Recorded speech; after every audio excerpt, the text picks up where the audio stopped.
Hello et bienvenue à toi dans cet épisode 19 du podcast Upgrade. J'espère que tu vas bien. Aujourd'hui, je voulais te parler d'une réflexion que je me suis faite dans ces derniers jours. Je me baladais en fait récemment sur Threads. Donc je pense que tu connais, c'est le nouveau réseau social. Enfin nouveau, il n'est pas si nouveau que ça, mais il est assez récent. Et je lisais pas mal de posts, dont un notamment d'un entrepreneur qui parlait des entrepreneurs très jeunes qui se disent notamment coach business alors qu'ils n'ont pas monté d'entreprise eux-mêmes en dehors bien sûr du business de coaching dont ils parlent et qui mettent en avant. Alors ça, je vais pas revenir là-dessus, c'est un système qui est bien rodé, c'est un peu l'histoire des chercheurs d'or et des vendeurs de pelles. C'est en gros ceux qui sont devenus les plus riches pendant la période de la recherche de l'or, pardon, c'est pas les chercheurs d'or, c'est les vendeurs de pelles. Et là, c'est un petit peu ce même système. Je vais pas m'attarder là-dessus parce que c'est pas le sujet aujourd'hui, mais en fait, le cœur du sujet, c'était surtout un commentaire d'une personne que j'ai lu qui a dit, donc je cite, je suis dans l'entrepreneuriat depuis 15 ans et j'ai pas l'intention de demander des conseils ou d'apprendre quoi que ce soit de gamins qui savaient même pas encore lire alors que moi je lançais déjà ma première entreprise. Bon, je vais pas m'attarder sur la forme de ce commentaire, surtout qu'à l'écrit les mots peuvent paraître un peu plus durs, ça peut être interprété de manière différente. Donc bon, je vais pas juger vraiment la façon dont ce commentaire a été écrit. Par contre, ce qui m'intéresse ici, c'est le fond. Si on résume, dans le fond, on a quelqu'un qui a de l'expérience, une expérience d'ailleurs dont on connaît rien dans l'immédiat, parce que peut-être qu'il a très bien réussi, ou peut-être qu'il a échoué, peut-être qu'il est dans une période où il voudrait faire mieux, enfin bref, on ne sait pas, on n'a aucune garantie de son expérience. Et en tout cas, on voit que cette personne, de par son expérience, elle considère qu'elle a rien à apprendre de personnes qui sont qui pas au même niveau que lui, en tout cas, qui n'ont pas la même expérience que lui sur le papier. Alors, au lieu de donner mon propre avis sur la question, je vais te raconter une petite histoire. En fait, c'est une anecdote qui m'est arrivée il n'y a pas si longtemps que ça.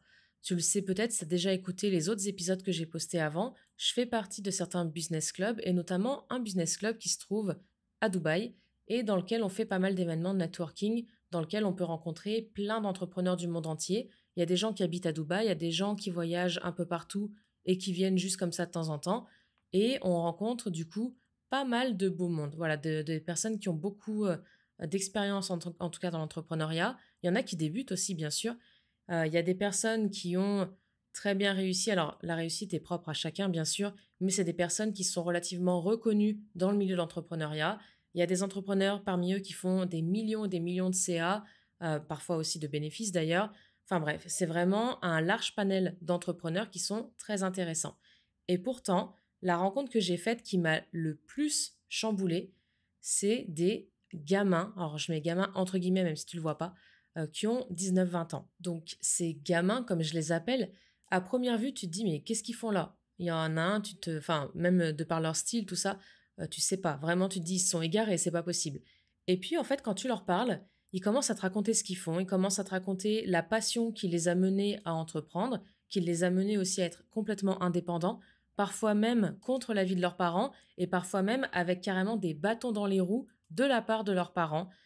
Et pourtant, c'est des petits jeunes qui font entre 10 et 50 000 euros de chiffre d'affaires par mois avec extrêmement peu de charges. Oui, tu as bien compris, c'est des jeunes qui, pour certains en tout cas, étaient encore à l'école il n'y a pas si longtemps que ça, et ils font jusqu'à 50 000 euros de CA par mois avec très peu de charges. Et le pire, c'est qu'ils font tout ça tout seuls. Ils sont partis de rien, personne les a aidés spécialement, personne leur a pris la main pour leur montrer comment ça fonctionnait. Juste, ils avaient une passion, là en l'occurrence c'est dans les jeux vidéo et la création de contenu notamment, et tout simplement, ils ont décidé de se donner une chance. Tu vois, ils sont vraiment partis de rien, sans soutien, que ce soit financier ou moral, et pourtant, ils sont là, ils ont des idées, et surtout, ils ont un truc que beaucoup d'entrepreneurs plus aguerris ont tendance à moins avoir, notamment avec le temps et avec l'expérience. Et pour t'illustrer cette chose, je vais te parler de un de ces gars que j'ai rencontré, qui était légèrement plus âgé, je crois qu'il avait de mémoire 21 ans, mais je suis même pas sûre. Ce gars, il fait du business grâce à TikTok. Tout simplement, il crée des comptes TikTok sur diverses thématiques. Ça peut être la santé, l'histoire, ça peut être pas mal de choses comme ça. et il les fait tourner. Voilà, il crée du contenu. Alors, il se donne beaucoup les moyens, hein, il bosse plusieurs heures par jour. C'est pas un gars qui fait ça comme ça à l'arrache. Il fait ça bien, mais il aime ça. Et il m'a dit quelque chose à un moment. Il m'a montré un de ses comptes. C'était un compte, je crois, de mémoire sur la santé. Je suis même pas sûre. Et puis, il me dit, bah, tu vois, là, j'ai fait telle performance avec celui-là, avec ce TikTok-là. Du coup, ben, le lendemain, j'ai créé le même compte, mais en italien. Je l'ai regardé, j'ai fait, mais attends, quoi? T'es sérieux? Tu te rends compte dans la soirée qu'un truc fonctionne bien, genre extrêmement bien, et le lendemain matin, tu répliques la même chose dans une autre langue, et hop, t'es reparti mon kiki pour un autre tour dans une autre zone géographique? Il me dit, bah ouais. Voilà, genre aussi simple que ça, en toute humilité, il était même pas en train de se la péter, hein, pas du tout. Pour lui, c'était tout à fait naturel de répondre ça et tout à fait naturel de m'expliquer tout ça. Et là, moi, j'étais au milieu de tous ces entrepreneurs qui étaient beaucoup plus aguerris, enfin, qui ont des gros business, tout ça, bien sûr. Alors, on n'est pas du tout sur le même genre de business, hein, qu'on s'entende bien, mais on a tous commencé quelque part et la plupart ont commencé tout seuls. Et en fait, j'étais en train de me faire la réflexion. Je me disais, mais nous, on est là, on se prend la tête avec plein de réflexions, on essaye de mettre sur papier notre vision, notre avatar client, notre pourquoi, tout ça. On va faire des réflexions qui n'en finissent pas, qui durent des jours, des semaines, voire même des mois. Alors qu'à côté, on a des petits jeunes qui n'ont aucune compétence, en tout cas sur le marché du travail, qui ont aucune, c'est même pas des compétences, c'est aucune expérience sur le marché du travail, mais tout simplement, ils voient qu'un truc marche bien, le lendemain, paf, c'est répliqué dans une autre langue. Et en fait, c'est ça, je pense, ce truc qui fait que certains entrepreneurs peuvent rester bloqués pendant des semaines, voire des mois, et peuvent au final s'auto-saboter et saboter leur propre projet. C'est qu'en fait, il leur manque le passage à l'action immédiat. Ce passage à l'action immédiat, c'est un élément essentiel pour vraiment, tout simplement avancer et pour évoluer. C'est-à-dire que si tu passes pas à l'action là, maintenant, tout de suite, tu vas pas pouvoir voir les résultats de ces actions et tu vas pas pouvoir les optimiser ou les améliorer pour ensuite faire grandir ton entreprise. Vraiment, cette rencontre, elle m'a chamboulée, mais vraiment, ça m'a retourné le cerveau. Il m'a fallu plusieurs jours pour m'en remettre, plusieurs jours pour même, ne serait-ce qu'en parler aux gens qui étaient vraiment très très proches de moi et qui me demandaient alors, c'était comment ta soirée? Parce que personnellement, je fais partie de celles et ceux qui peuvent réfléchir pendant des jours, voire des semaines, voire même des mois sur un projet, qui vont le retourner dans tous les sens, qui vont vérifier que le système que je conçois dans ma tête, il est bien logique, qu'il est viable, que chaque paramètre soit bien réfléchi, que les conséquences positives comme négatives d'ailleurs soient bien appréhendées, que j'ai déjà les solutions aux éventuelles conséquences négatives, etc. Bref, je vois super loin. Et en soi, réfléchir sur le long terme et surtout réfléchir aux problèmes et aux conséquences de ces problèmes et par extension à leurs solutions, d'ailleurs je pense que j'en ferai un épisode entier, c'est un énorme atout en termes de fonctionnement et en termes de développement de projet. Mais d'un autre côté, penser aussi loin dans le futur, ça peut paralyser l'action dans le présent. Et quand on paralyse l'action dans le présent, on passe à côté de l'opportunité de vérifier nos hypothèses et tout simplement d'avancer sur les projets qu'on a en tête ou sur nos objectifs. Du coup, j'ai été complètement reboostée par cette conversation d'environ 2 heures avec ces petits jeunes, entre guillemets, bien sûr. C'est un terme affectif, c'est pas du tout dénigrant ou quoi que ce soit. Au contraire, ils m'ont ouverte à un univers que je connaissais pas du tout, l'univers justement des jeux vidéo, tout ça, entre autres. Ça m'a fait énormément de plaisir d'échanger avec eux et surtout, cette conversation, elle m'a remise en face d'une évidence qui est trop facile à oublier en fait quand on a la tête dans le guidon, c'est que agir, c'est la base et c'est maintenant que tu dois le faire.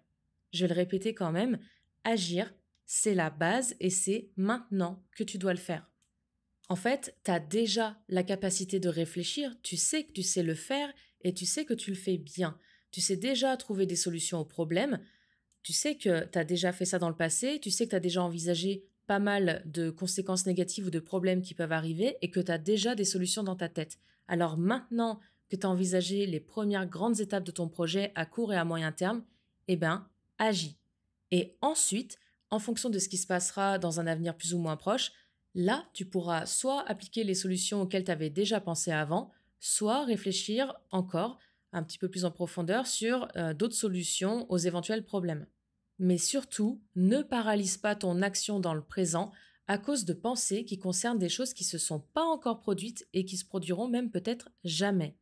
Là, je te parle comme ça, comme si c'était à toi que je m'adressais et peut-être que ce sujet te touche, peut-être que ça te concerne, mais en fait, faut savoir, et je pense que tu auras compris d'ailleurs, que c'est aussi à moi-même que je m'adresse, tout simplement parce que j'ai vraiment tendance, comme je l'ai dit, à réfléchir beaucoup trop et j'ai oublié cette capacité à passer à l'action immédiate que moi aussi j'avais quand j'étais dans la vingtaine et que j'ai un petit peu mise de côté en grandissant, en essuyant aussi quelques échecs, en faisant des expériences. Et depuis que j'ai rencontré ces petits jeunes, entre guillemets, ça fait, je crois, environ 2 mois, quelque chose comme ça, j'ai vraiment évolué sur ce sujet. Je vois qu'il y a vraiment une différence entre avant de les rencontrer et maintenant. Donc, bien sûr, le changement s'est pas fait en une nuit comme ça. Il a fallu déjà que je digère tout ce que j'avais entendu, que je réalise un petit peu tout ça, que je me fasse aussi mes propres réflexions et qu'ensuite, bien sûr, je teste. Genre que je commence à agir et que je commence à me remettre un petit peu en mouvement sur certaines choses que j'avais tendance un petit peu à repousser en arrière par de la réflexion. D'ailleurs, c'est suite à cette conversation, à cette réflexion, que je suis passée à la vitesse supérieure, notamment avec Underground Side Bees. J'ai commencé à construire le tunnel de vente, tout ça. J'ai fini le freebie. Bien sûr, tout ça, je l'ai détaillé dans la newsletter gratuite que tu retrouveras dans le premier lien en dessous de cet épisode. Et il n'y a pas eu que Underground Side Biz d'ailleurs, il y a eu pas mal d'autres petites choses à côté, et notamment l'une des 20 idées de side business que j'ai indiquées dans le guide du side business underground que tu peux lui aussi retrouver gratuitement dans les liens en dessous de cet épisode. Enfin bref, pour le moment, je t'en dis pas plus. J'attends d'avoir les premiers résultats pour t'en parler dans un épisode de podcast ou dans une newsletter ou même peut-être les deux. Donc voilà, je trouvais que c'était important et intéressant de partager tout ça avec toi, de partager cette expérience, donc cette anecdote que j'avais à te raconter, qui a vraiment fait écho pour moi aux commentaires donc, que j'ai lus sur Threads, parce qu'à mon sens, et ça rejoint aussi ce que j'ai dit dans l'épisode précédent, on peut apprendre tout de tout le monde. Et c'est pas parce qu'un entrepreneur est beaucoup plus jeune, qu'il a beaucoup moins d'expérience sur le papier et sur le terrain que nous, qu'on ne peut rien apprendre de lui, ou d'elle d'ailleurs. Au contraire, c'est même en parlant parfois à des personnes qui ont beaucoup moins d'expérience que nous qu'on peut apprendre soit de nouvelles choses, soit qu'on peut aussi se replonger dans une mentalité que peut-être on avait avant et qu'on a légèrement égarée en chemin au cours de notre aventure entrepreneuriale, ou même carrément une mentalité qu'on n'avait pas forcément avant, mais qui nous est bénéfique et qu'on peut développer au contact de ce genre de personnes. En tout cas, cette rencontre, personnellement, elle m'a été très bénéfique et ces petits jeunes, comme je les appelle, ils m'ont permis de me remettre un sacré coup au derrière pour pas être vulgaire. Donc, j'espère que cet épisode t'aura fait le même effet. Si, en tout cas, tu l'as apprécié, je t'invite à mettre 5 étoiles ou un like sur la plateforme sur laquelle tu l'écoutes. Ça m'aide énormément à faire grandir le podcast. Ça m'encourage à continuer de créer ce genre de contenu. Donc, merci beaucoup à toi. On se retrouve dans le prochain épisode et d'ici là, prends soin de toi. Très belle journée à toi.